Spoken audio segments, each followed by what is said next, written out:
My parents were very protective. As soon as World War II began in 1939, they whisked Jackie, my baby sister, and me off to Bognor Regis, a town on the southern coast of England.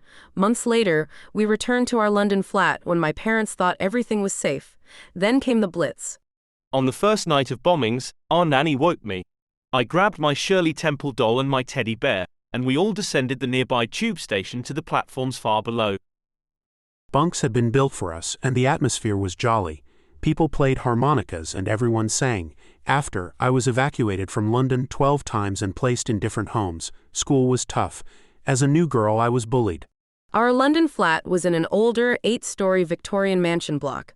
One morning, after emerging from the tube following a bombing, we saw that our flat had been destroyed. All our possessions were gone, including my Shirley Temple doll. My father, Joe, was a theatrical agent. He was quite strict but very funny when he wanted to be. He was the boss at home, and what he said went. He never abused us in any way, but when he shouted, we were scared. My mother, Elsa, was old school. She cared only about her family and her home, and she protected us all. She had been a dancer before I was born, and my father's mother had been a stage dancer. She encouraged my interest in performing. Even as teenagers, we weren't allowed to see films with violence or anything that might upset us or be a bad influence. We saw only musicals. They were enough to activate our imaginations. Jackie and I were ambitious. I wanted to be a serious stage actress. I was starstruck and kept a big scrapbook of film stars' photos.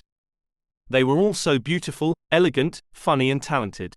Jackie started writing fiction at about age 10 and announced she was going to be a novelist. I first performed in an after-school dance program when I was about 3, and was in a play called Why the Fairies Cried. I received my first good review in a local paper. Joan Collins makes a very believable fairy. After leaving school at 15, I attended the Royal Academy of Dramatic Art. I also began modeling in women's magazines and was discovered by a talent agent who got me small roles in a few films. Those caught the eye of J. Arthur Rank, the head of the Rank Organization, Britain's largest film studio. In 1951, they asked me to do a series of screen tests for I Believe in You, an upcoming film. I played hooky from RADA, but Kenneth Barnes, the head of the school, found out. After I was cast, I asked for 2 or 3 months off to do the film.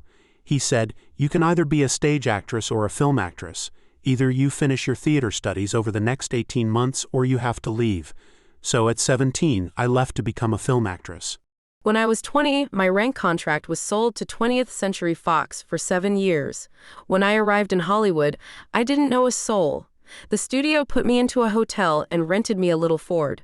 They told me what to wear, where to go, where to eat, and whom to date. The mid-50s in Los Angeles was fantastic.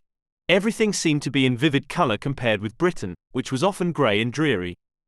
A turning point for me in terms of visibility was starring in The Girl in the Red Velvet Swing in 1955 with Ray Milland and Farley Granger. As for Dynasty, I was born to play Alexis Carrington Colby. Being cast for the series' second season in 1981 was a life-changing role. I starred for 10 years.